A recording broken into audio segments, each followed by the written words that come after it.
Welcome back to Fishy Films, where I watch films and I tell you, should you watch them in theater, should you stream them online, or should you skip them in their entirety? Now, I would normally be reviewing a movie, but I'm not exactly doing that. Today, we are starting the new series, Favorite Frights with Horror Icons, where I ask all of your favorite horror icons what is their favorite horror movie.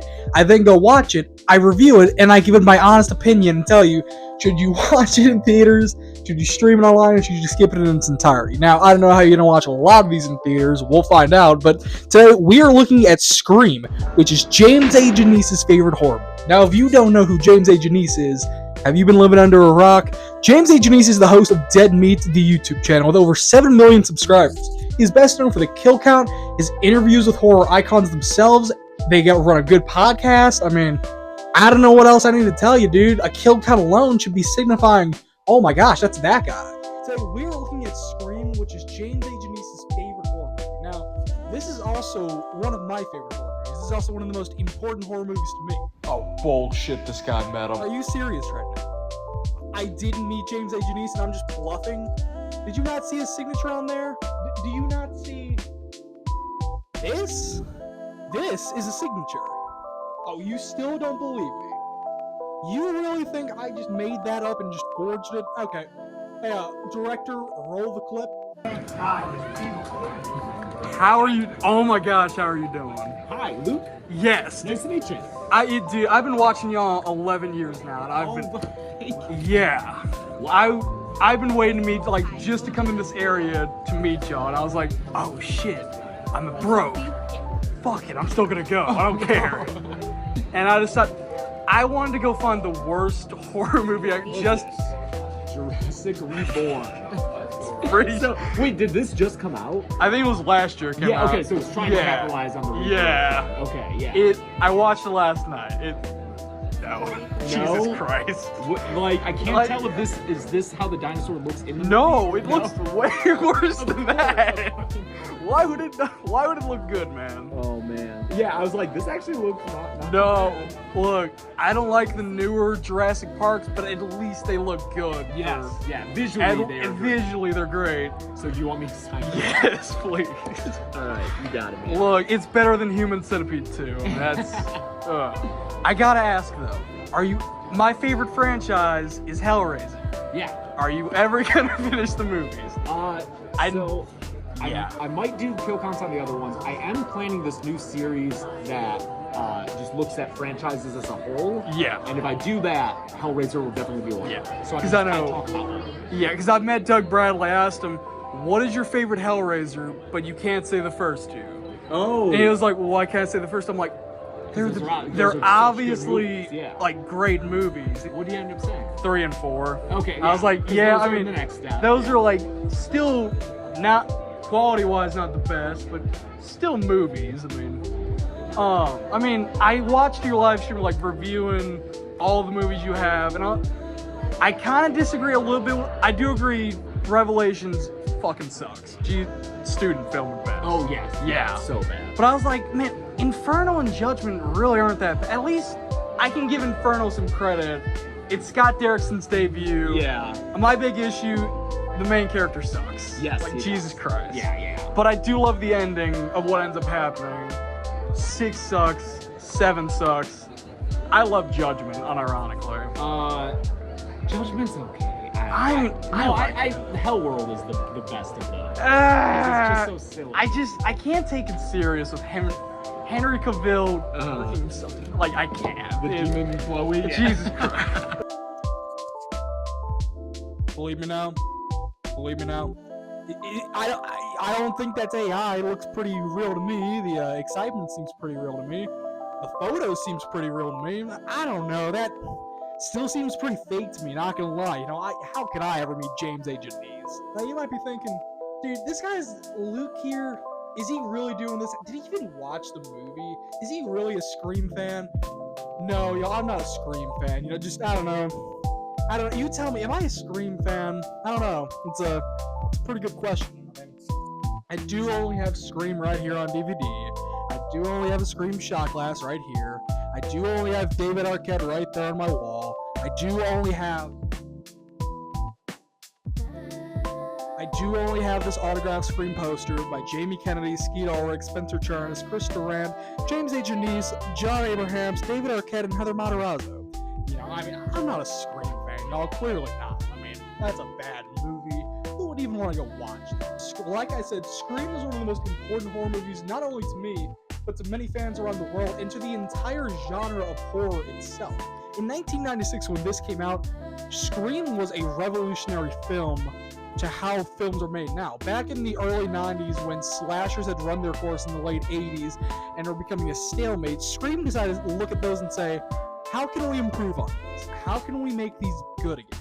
And it decided to become a meta horror comedy that really was able to revitalize the genre. Now, before you comment down and say, oh, didn't Friday the 13th Part 6 do this 10 years ago exactly, and that's a way better film? Whoa, whoa, whoa, whoa, whoa, whoa, whoa, whoa, whoa, whoa.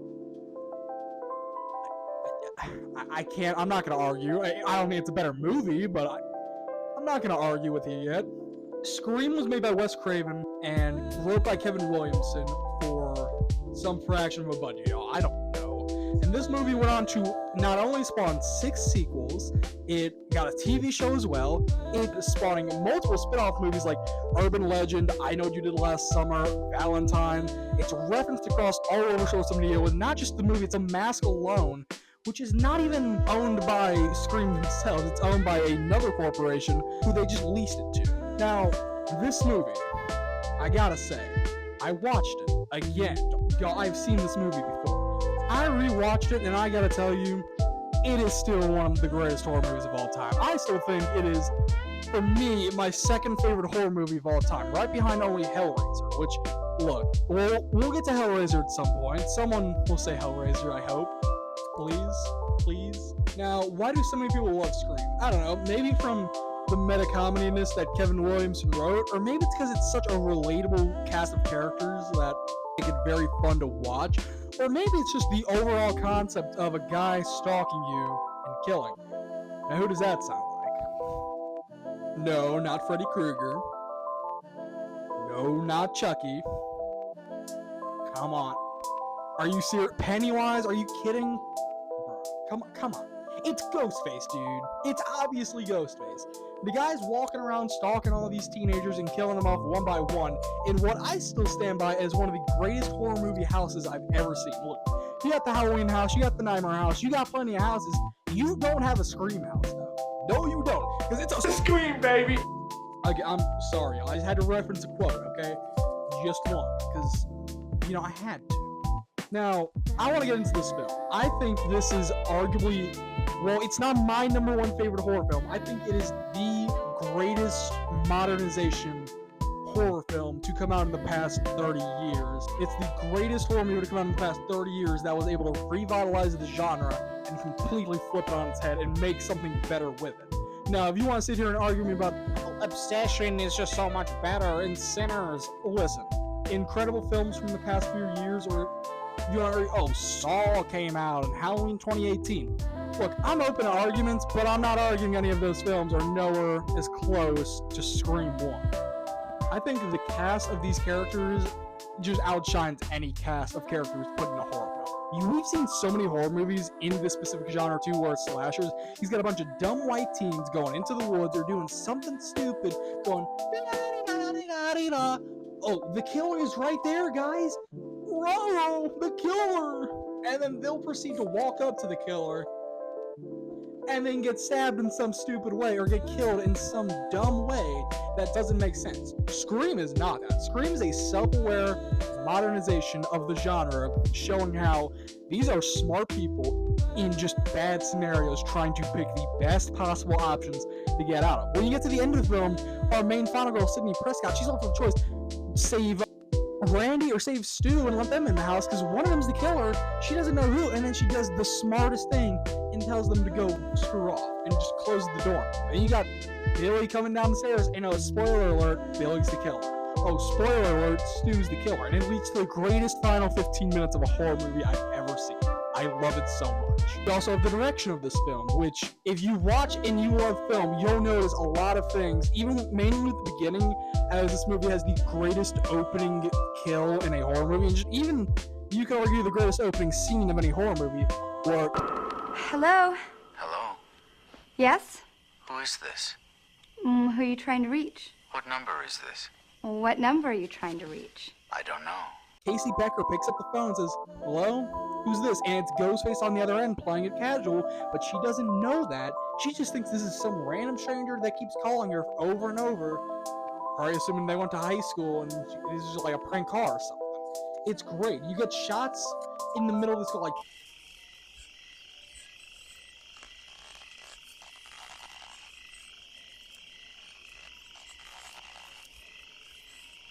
panning out to show the outside and how they're alone. Like, this house is very isolated away from a lot of neighbors. I think in the movie they said the nearest neighbor was like a mile down the road. That's pretty far when you're running. I mean, to run a mile down the road to go try and get some help and hope that they're there. And I think the acting in this is some of the best acting. You have Matthew Lillard, Skeet Ulrich, Nev Campbell, Courtney Cox. You got Jamie Kennedy in this. You have a stacked leading cast of teenagers and adults running the show here. And it really shows, because you can tell everyone took this seriously and wanted to make this the best possible horror movie they could make. And it turns, like I've been saying, it does just that. If this movie was put in with 95% of the effort put into this movie, I don't think it'd be as well. I think if they're just missing something from this, I don't think it would have done as well as it did. Because this movie, like I said, spawned 6 sequels, including the most recent one this year, which I know a lot of people are very divisive on. I understand. I mean, I liked it. I got a steelbook of it somewhere on here. But I also get it. And I think this movie, for the time in 1996, when the MPAA was still, I would say, in one of its worst eras of just censoring the crap out of movies, like Fridays 7 and 8, they are extremely censored. Those came out in 87 and 88. Those movies were heavily censored and have almost no gore to them. This movie, it's not that gory, but the kills are unique in ways. Like, one guy gets, I'm not gonna say who, y'all, it's been 30 years. I would hope you've seen the movie by then. Stu gets his head crushed by a TV and then he comes back, whoa, in Scream 7. I'm not gonna tell you how. One guy gets his throat slit, Kenny, rest in peace, Kenny. One guy gets shot, one guy gets just beaten all over, stabbed with an umbrella. There are multiple scenes where you're watching and it's just straight suspense. The scene with Henry Winkler as the principal, he looks out into his office after hearing something. He sees the janitor, played by Wes Craven, dressed as Freddy Krueger. The scene is, we cut to Principal Himbury, played by Henry Winkler, hearing a noise outside of his door. Spoiler, he's the principal. And he opens the door, he sees the janitor, played by Wes Craven, dressed up as Freddy Krueger, who is Wes Craven's other masterpiece. Don't worry, we'll talk about that film at some point, because I'm sure Heather Langenkamp will say that that's her favorite horror movie. Spoiler alert, I've already asked her this at the first convention I ever went to. I'm not gonna say what her answer was, you gotta wait and find out. And he hears the knock, he assumes it's a janitor, it's not him, he goes back inside, and then it pans over to reveal that Ghostface is behind him in the office already. He snuck in and he goes on and stabs him, but the janitor's already long gone, so you're assuming, oh wait, it can't be the janitor, who is it then? I'm not gonna say who. I actually don't know who it was, I forgot, not gonna lie. The way this movie is able to craft so much suspense on such a simple concept really intrigues me so much, of how editing and music and just overall production of a film can really go a long way to make the best horror film that you can. I mean, again, I don't think, if this movie was made with only 95% of the effort they put into this, I don't think it'd be as good as it is. Hot take. I really don't think it would be, because then you'd feel as if you're missing something and it wouldn't be the perfect horror film that it is, or even perfect film. I will go down and argue that. I will go down and argue that this is a perfect film, and I can argue why all day, all night, I can.